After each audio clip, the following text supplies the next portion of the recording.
Hello बच्चों, चलिए प्रश्न को देखते हैं। प्रश्न है हमारे पास, यदि a बराबर हमारे पास अवयव है जिसकी प्रथम पंक्ति के अवयव हैं 0 1 1, द्वितीय पंक्ति के अवयव हैं 1 0 1, तृतीय पंक्ति के अवयव हैं 1 1 0, तो a का व्युत्क्रमणीय अवयव ज्ञात कीजिए और दर्शाइए कि a का व्युत्क्रमणीय अवयव है वह बराबर है a का वर्ग माइनस 3i बटा 2 के। चलिए सर्वप्रथम हम प्रश्न के लिए मुख्य अवधारणा लिखते हैं। मुख्य अवधारणा में हम किसी अवयव का व्युत्क्रमणीय अवयव किस प्रकार ज्ञात किया जाता है उसका अध्ययन करेंगे। तो हमारे पास कोई अवयव है a, तो a का व्युत्क्रमणीय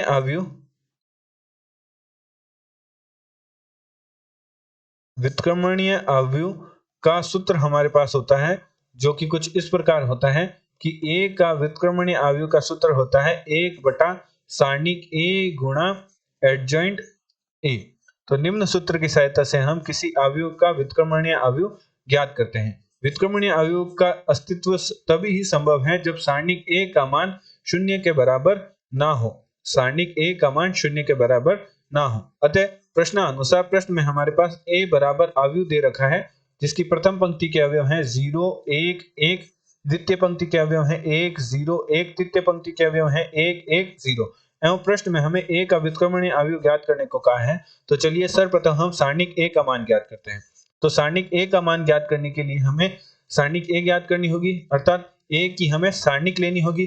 तो a अवयव का सारणिक लेने पर तो सारणिक लेंगे तो हमारे पास प्राप्त होगा 0 1 1 1 0 1 और 1 1 0। अब हम सारणिक a का प्रथम पंक्ति के सापेक्ष प्रसार कर देते हैं। तो सारणिक a बराबर 0 की गुणा में हमारे पास आ जाएगा 0 1 1 0 माइनस 1 की गुणा में हमारे पास आ जाएगा 1 1 1 0 प्लस 1 की गुणा में हमारे पास आ जाएगा 1 0 1 1। तो गुणा कुछ इस प्रकार होगी कि 0 की गुणा 0 से माइनस 1 की गुणा 1 से 1 की गुणा 0 से माइनस 1 की गुणा 1 से 1 की गुणा 1 से गुणा माइनस 1 की गुणा 0 से। तो सारणिक a बराबर हमारे पास प्राप्त होगा 0 माइनस 1 गुणा माइनस 1 प्लस 1 गुणा 1, जिससे हमारे पास सारणिक का मान प्राप्त होगा 2। अर्थात हम कह सकते हैं कि a के व्युत्क्रमणीय अवयवों का अस्तित्व संभव है।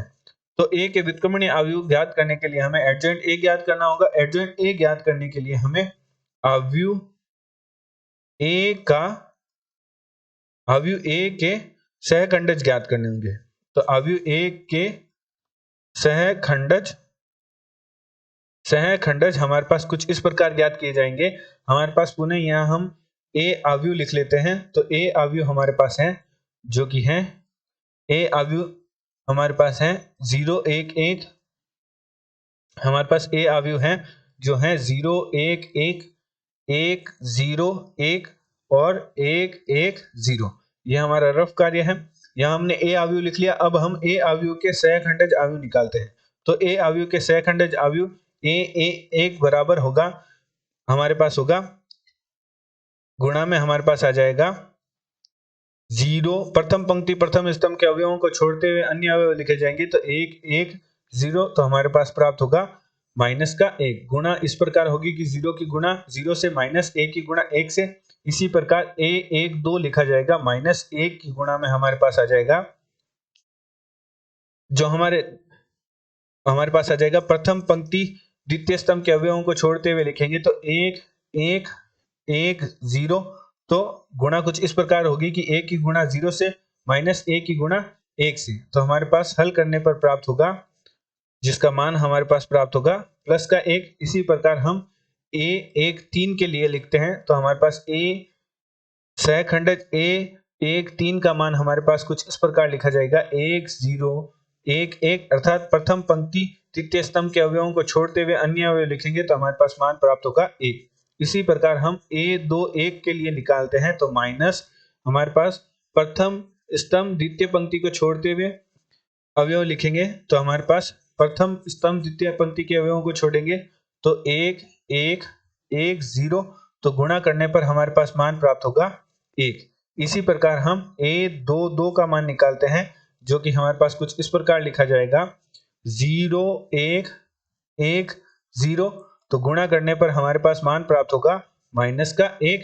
इसी प्रकार हम ए 2 3 का मान लिखते हैं, माइनस की गुणा में हमारे पास लिखा जाएगा, पर द्वितीय पंक्ति तृतीय स्तंभ के अवयवों को छोड़ते हुए लिखेंगे तो 0 1 1 1, तो हमारे पास सहखंडज प्राप्त होगा, सहखंडज का मान प्राप्त होगा 1।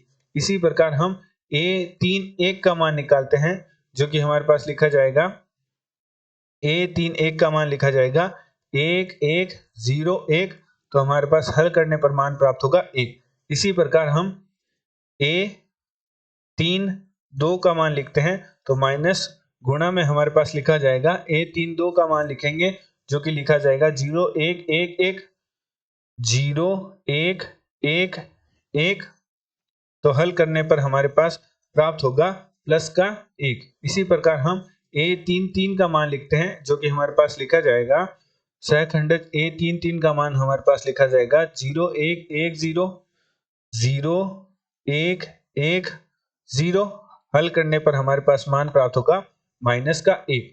अब हम ए के छह खंडजों से बनने वाले अवयव को लिखेंगे, जिसे हम सी द्वारा प्रदर्शित करते हैं। तो हमारे पास अवयव के अवयव कुछ इस प्रकार लिखे जाएंगे कि प्रथम पंक्ति के अवयव हमारे पास होंगे a11 a12 a13 के मान, अर्थात a11 का हमारे पास मान आया था -1, a12 का मान आया था 1, a13 का मान आया था 1। द्वितीय पंक्ति के अवयव हमारे पास होंगे a21 a22 और a23, एवं तृतीय पंक्ति के अवयव होंगे a31 a32 और a33 सहखंडज के मान।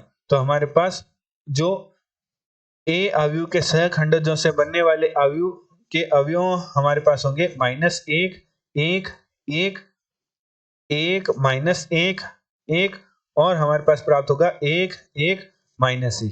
यहाँ हमारे पास सूत्र होता है, एडजॉइंट ए है वह बराबर होता है ए अवयवों के सहखंडज से जो हमारे पास अवयव प्राप्त हुई, अर्थात जो सी अवयव प्राप्त हुई उसका परिवर्त। तो हम सी अवयव का जब परिवर्त ले लेंगे तो हमारे पास एडजॉइंट ए का मान प्राप्त हो जाएगा। तो हमारे पास एडजॉइंट ए बराबर हमारे पास हो जाएगा सी अवयव का परिवर्त। तो सी अवयव का परिवर्त का अर्थ ये होगा कि जो पंक्ति के अवयव हैं उन्हें स्तंभ के अवयव कर देंगे। तो हमारे पास प्रथम पंक्ति को प्रथम स्तंभ के अवयव बना देते हैं, तो -1 1 1, द्वितीय पंक्ति को द्वितीय स्तंभ के अवयव बना देते हैं, तो 1 -1 1, तृतीय पंक्ति के अवयवों को तृतीय स्तंभ के अवयव बना देते हैं, तो 1 1 -1। तो हमारे पास एडजॉइंट ए का मान प्राप्त हुआ अवयव, जिसके अवयव निम्न हैं, जहां से अब हम ए के व्युत्क्रमणीय अवयव का मान लिख सकते हैं। ए का व्युत्क्रमणीय अवयव बराबर होगा 1 बटा सारणिक ए गुणा एडजॉइंट ए।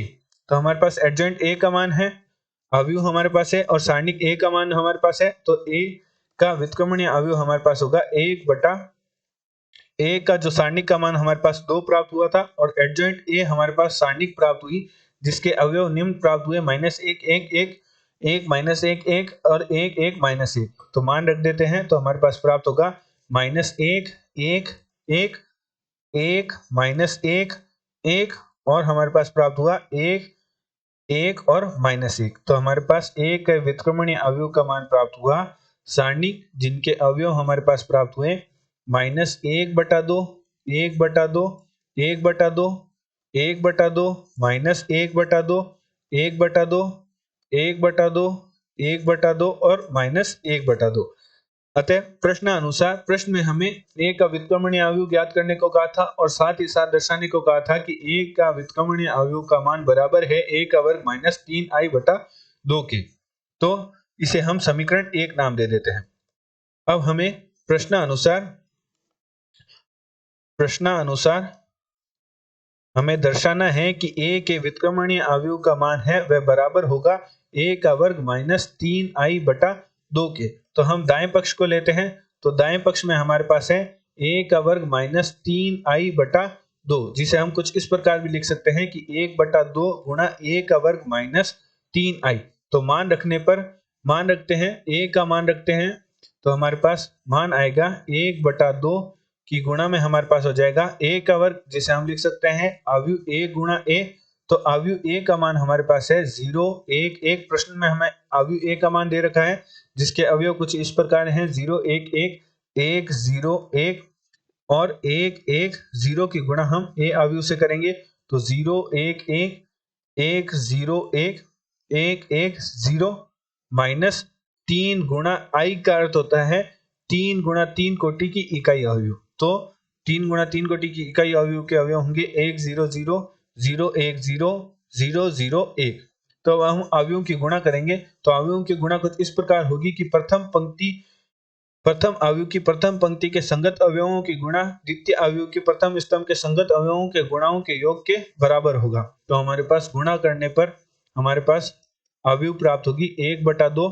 ए की ए अवयव से गुणा करेंगे तो हमारे पास अवयव कुछ इस प्रकार प्राप्त होंगे कि 0 प्रथम अवयव की प्रथम पंक्ति के संगत अवयवों की गुणा द्वितीय अवयव की प्रथम स्तंभ के संगत अवयवों के गुणाओं के योग के बराबर होगा। तो 0 की गुणा 0 से, 1 की गुणा 1 से और 1 की गुणा 1 से इनकी जोड़ कर देंगे तो हमारे पास प्राप्त हो जाएगा 2।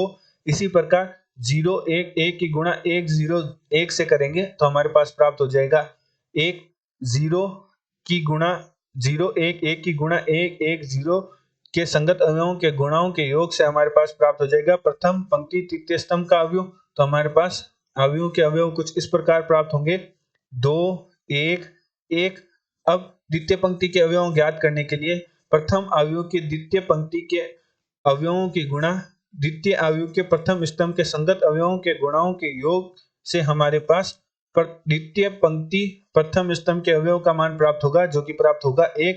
इसी प्रकार द्वितीय स्तंभ के अवयव हमारे द्वितीय पंक्ति के अवयव हमारे पास प्राप्त होंगे 1 2 1 और इसी गुणा करने पर हमारे पास अवयव प्राप्त होंगे 1 2 1 और तृतीय पंक्ति की गुणा करने पर हमारे पास अवयव प्राप्त होंगे। तृतीय पंक्ति के लिए हमारे पास गुणा कर हल करने पर हमारे अवयव प्राप्त होंगे 1 1 और 2 माइनस 3 की गुणा हम अवयव से कर देते हैं। 3 की गुणा हम जब अवयव में करेंगे तो प्रत्येक अवयव के साथ गुणा होगी।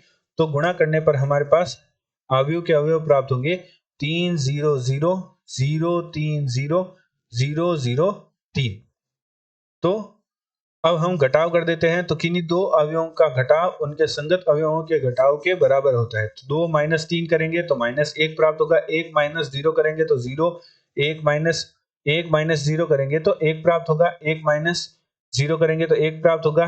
इसी प्रकार अन्य अवयव प्राप्त होंगे 1 -1 1 1 1 और -1। अब हम 1/2 के अंदर गुणा करेंगे तो हमारे पास बायां पक्ष का मान प्राप्त होगा माइनस का 1/2 1/2 1/2 और 1/2 माइनस का 1/2 1/2 1/2 1/2 और माइनस का 1/2 एवं समीकरण 1 से हमारे पास जो a के व्युत्क्रमणीय अवयव का मान है वह हमारे पास है माइनस का 1/2 1/2 1/2। यह हमारा है दायां पक्ष माइनस का 1/2 1/2 1/2 माइनस का 1/2 और 1/2 1/2 1/2 और माइनस का 1/2। तो हमने सिद्ध कर दिया कि जो हमारा जो बायां पक्ष है वह दाएं पक्ष के बराबर है। समीकरण 1 में हमने a के व्युत्क्रमणीय अवयव का मान प्राप्त किया था और हमने समीकरण 2 जो हमारा दायां पक्ष है उसे हल किया तो हमारे पास प्राप्त हुआ अवयव -1/2 1/2 1/2। द्वितीय पंक्ति के अवयव है 1/2 -1/2 1/2। तृतीय पंक्ति के अवयव है 1/2 1/2 -1/2। तो हमने जो बायां पक्ष है वह दायां पक्ष के बराबर दर्शा दिया एवं a के व्युत्क्रमणीय अवयव का मान प्राप्त कर लिया। आशा करते हैं आपको प्रश्न का हल समझ आया होगा। धन्यवाद।